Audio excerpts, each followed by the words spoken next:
What precautionary measure did you take, thinking just to be safe, that unexpectedly ended up saving the day later on? Nurse here. Per usual, I was being overworked. I had over 9 patients in the ER. One patient had cancer and hadn't been feeling well. The doctor insisted he was fine. However, just to be safe, I continued to regularly check in on him as he was chilling in a chair in the hallway. He started complaining of feeling super tired and off. His daughter, who also was a doctor, kind of said something along the lines of, "You've had a stressful day, Dad. We will get you home once the doctor discharges you." Just to cover my ass, I took his vitals. His blood pressure was 70/40. I had a critical care room open and immediately rolled him in there, calling out to the doctor that something was wrong. I could just feel it. The charge nurse got mad when I told her he needed that room. She didn't like that I was a travel nurse calling the shots, but I didn't care. Doctor felt I was overreacting, but they repeated vitals and did a stat scan. The guy was bleeding internally. I can't remember full details now, and they found meds to his spinal cord. We were able to stabilize and ship him to a bigger hospital. That irritated ER doctor thanked me later and said if that guy went home, he most likely would have died that night.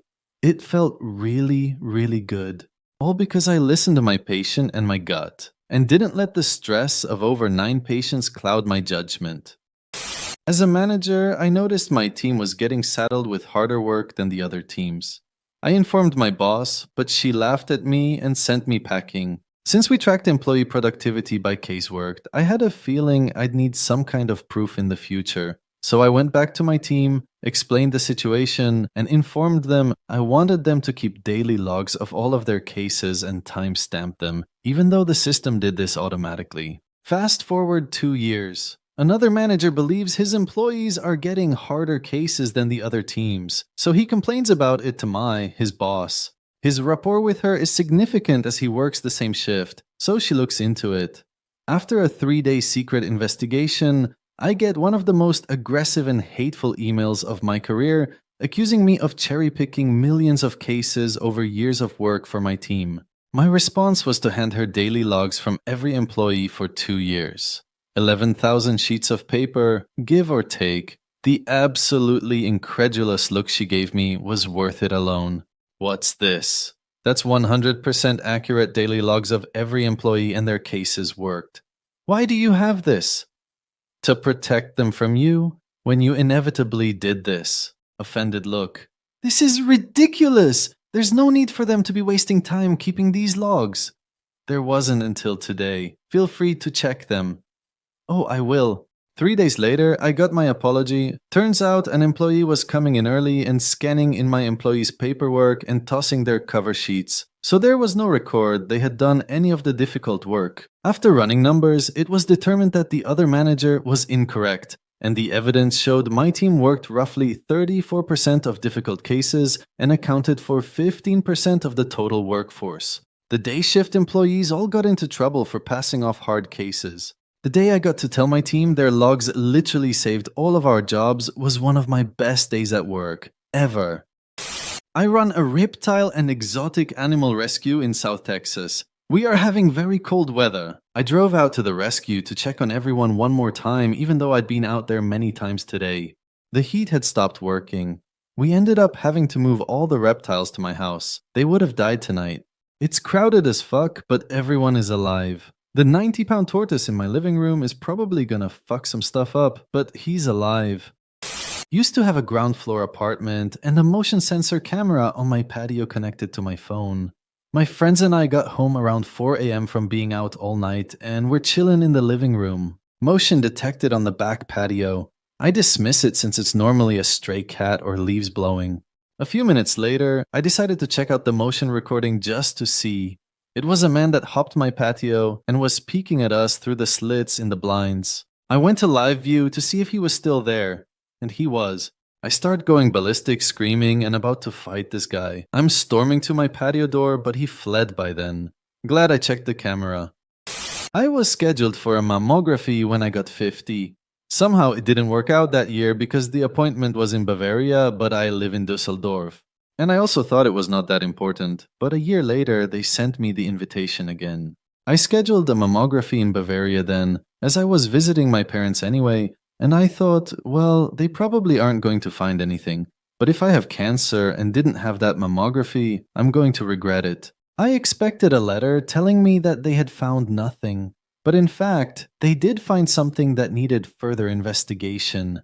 Turned out to be slow-growing breast cancer. 1 year earlier, it would not have been there yet, and 1 year later, it would have been much larger and possibly needed chemo as well as the surgery. But as it was, they could just cut it out, and that was that. This is a super mundane example, but very useful to remember. Every time I'm in an airport, I take photos of my bags before checking them in. So this one time, they lose my bag, and I'm sitting at the help desk, and they say something like, "Can you describe it? Does it have any identifying features?" And I was able to just bust out the photos. They found my bag very quickly. Shared this story with people at a conference, and now every year they all tell me they take photos of their bags, and every now and then it saves someone's ass. On a similar note, also taking photos of room numbers and building locations. Randomly went with my friend to buy her new car. Just needed to get out of the house. Convinced her to buy gap insurance cause it was cheap, and I wish I had gotten it for peace of mind. Her car got stolen, and instead of being stuck with the loan, the insurance paid out after 30 days or whatever, and she got another car. Was coming home from sledding when I was a wee 6 years old. Just me and my dad in the old Ford Explorer. Before we left the park, we had an argument about wearing my seatbelt. I think it was because I was bundled up and chunky and did not want the added sensory discomfort of being strapped in to the passenger seat. Dad wins. I wear the seatbelt. He forgets to put his on. About a mile from our humble farmhouse, he's going decently slow because the roads are slick. We hit ice and spun out anyways. We run right into the tree line through a barbed wire fence and smack into a tree head-on pretty hard. Because my dad was not wearing his seatbelt, he ended up on my side of the car. Head smashed into the windshield, blood everywhere. Luckily, an older couple were driving down our relatively quiet country road and stopped to help. They drove my poor little traumatized self down the road to our house and took Dad to the ER. He was thankfully fine, just needed stitches, maybe a mild concussion. I think my dad still had glass coming out from his scalp like 5 years after that though. Glad he was a persistent, good father and made me put my seatbelt on. I work from home. I take screenshots of what my managers say in Teams. One manager said one thing, another tried to say it never happened. I produced the screenshot. Not stopping. About 20 years ago, I almost stopped to help a stranded motorist, saw a highway patrol behind me and knew he would stop. That night on the news, I saw that he did stop, and a shootout ensued after the officer noticed the ignition wire had been pulled from the distributor. The stranded motorist was an escaped prisoner looking for another car to steal. Bought a generator 15 years ago because a hurricane was forecast. Drove 3 hours to get it. Didn't lose power that month. Hubby rolled his eyes. 2 months later, the October storm hit, dumped 20 inches of snow, state lost power. We lost power for 13 days. We had the wood stove and the generator, well, some lights, stove and fridge. I'm a manager of a small chain of retail stores. I set up a backup card processing system in case of internet outage. Most of our customers prefer to pay in debit, and due to processing fees, we prefer to let them. In 2022, there was an epic internet outage. Debit was down across the country.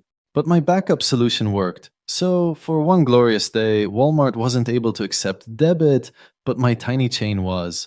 My boss hadn't been sure about the amount of freedom he gave to me before that, but I got a lot of extra leash starting that day.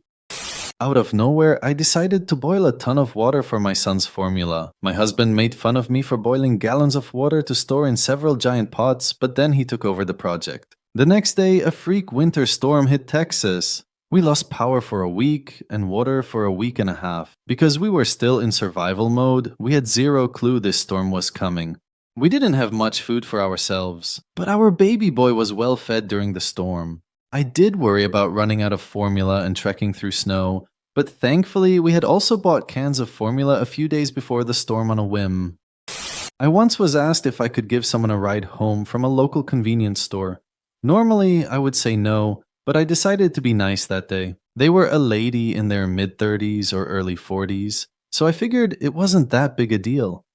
For whatever reason, I subconsciously mentioned that I wasn't able to buy what I went into the store for because I forgot my wallet at home. The person says, "You don't have your wallet on you?" I say, "Nah." They look a little concerned, and a few moments later say they can walk to their destination just fine. Thought it was weird, but didn't think too hard about it. Next day, it's on the news that an armed robbery took place in the exact location she asked me to take her to, and gave a description that 100% matched the person I was going to take home. Didn't really save myself as I had nothing to steal, but an interesting story. TLDR, my paranoia about a strange guy in a car kept my house from flooding. We had a house fire October 2021, and we were bouncing back and forth between our house and a rental. Christmas Eve was extra cold, and our pipes were frozen in our house. 1894, no insulation yet, so we decided to go to the rental for Christmas Eve. My wife and daughter were taking one car, and I was taking the other. When I left the house, I saw a man sitting in his car across the street messing on his phone. Given the cold weather, it seemed odd. When my wife left, the man pulled his car across the street to the spot she just left. This is a one-way street. Since I'm further back, I watch for a bit. But he doesn't do anything, just gets back on his phone. Eventually, my wife calls and asks where I am, because she didn't bring her keys for the rental. I drove over and let her in and tell her about the guy. She encourages me to go back and point one of our security cameras his direction, just in case. When I get back, he's still there, so I go inside. Once I'm inside, I hear water running. In the 30 minutes I was gone, the water started running again. In the back kitchen where the fire had been, the faucet was still on and was flooding the room. I shut that off and went downstairs to check the cellar under the kitchen for water leakage. In the cellar was a cracked copper pipe spraying water across the room. So I shut off the water and cleaned up the kitchen before the damage could cause permanent problems. When I left, the guy's car was still there, but he was gone. I think he was meeting a neighbor for Christmas Eve dinner. But if he hadn't been there, the house would have been flooding for who knows how long. Threw a flashlight in my pocket when going for a day hike. We got lost in mountain lion territory and took over an hour in the dark to get out once we found the trail again. And we could hear some animal near us the whole time hiking out in the dark. Scared the bejeepers out of me, but the flashlight made it infinitely better than it could have been. My son was extremely colicky. He would only sleep on me, so we spent the first 6 months of his life sleeping on the chaise part of the couch. This one evening, we were laying on the area rug. It was super soft and plush, and he fell asleep. I was stoked. I could sleep again in my bed. However, I just didn't feel right leaving him there. I carefully moved him to his bed, and it took a while, but he eventually got back to sleep. The next morning, I was awakened by my dog barking at me. One thing to note, this dog never barked in the house.